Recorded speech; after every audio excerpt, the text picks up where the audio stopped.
Okay, I hope everybody's doing nice. I finally learned my first Barry Harris move, which I actually understand. Whew. All right. Okay, on the guitar, it's a symmetric instrument. So when you have dominant chords, you can move those dominant chords up in minor in minor thirds. If we don't know what minor thirds is on the guitar, this lesson is not for you. I just added that. Okay, so a minor third is three three frets, and I'm going to be using a 2-5-1 in the key of C, which is a D minor, G to C. All right, so whenever you have a minor seventh in the Barry Harris understanding, you play a major six chord, which would be, so if we have a D minor, we're going to play a F6 chord, which is a minor third away from its root. So if it's a D minor, you use a F6 chord, which is a root, fifth, sixth,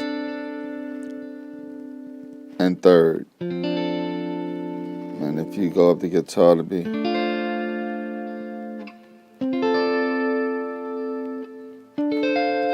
see how that looks like our D minor 7 chord?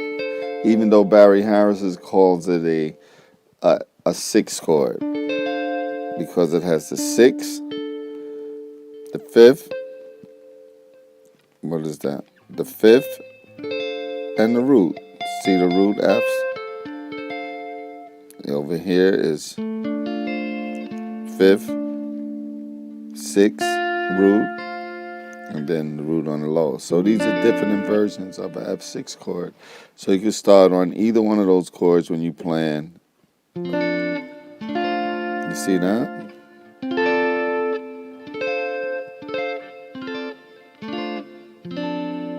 Now there's 4 notes, so there's 4 versions of it. The root position, first inversion, like that. Okay? So you have that understanding. So whenever you have a minor 7 chord, you go to the root of the minor 7th and go down a third and a minor third, and you'll find out what 2 chord that would be. So let me just throw something out there. If you have a G minor 7 chord, you tell me which chord you would use. Which 6 chord would you use when it's a G minor 7 chord? So if it's a G minor 7 chord, which major chord, and then some will know just by know what the relative major of a minor chord is. So if it's G minor, what's it? B flat. So you play all those B flats.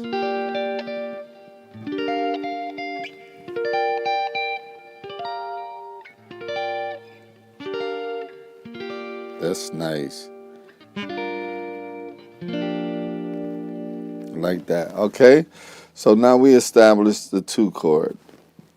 Now, on the dominant chord, it'll be a G7 chord. So if you have a G7 chord, you would have this. Now, where Barry Harris's concept comes in is when you take the root and go up a half a step and find out what diminished chords that works again. So now we established that it's a B diminished chord or G sharp diminished chord. So you have G sharp diminished, and guess what? When you move up a minor third, you have a B diminished. When you move up another minor third, you have a D diminished. And finally, F diminished, right? So the diminished chords would be F diminished, G sharp diminished, B diminished, and D diminished.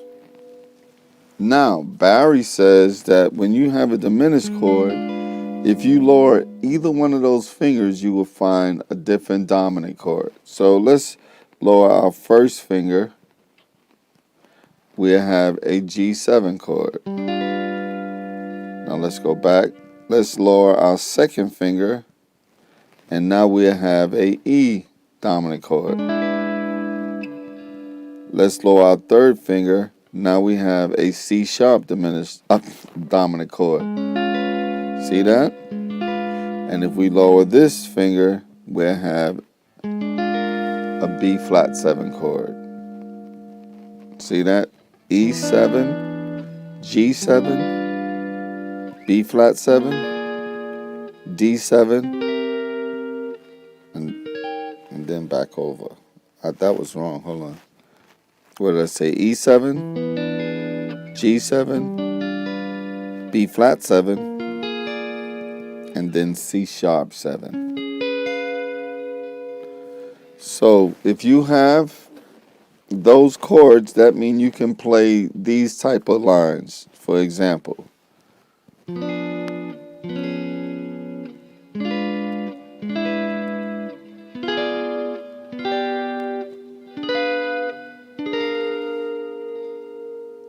see that? What did I do? I did F diminished going to a E7 chord, G sharp diminished going to a G7 chord, B diminished going to the B flat 7 chord, D diminished going to the C sharp 7 chord. So what do I have? I have F6, 2, 3, 4, 3, 4. See that? Now to get fancy. 2, 3, 4.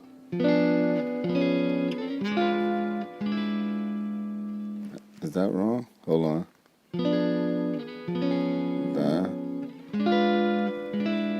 That's right. Okay. Then you.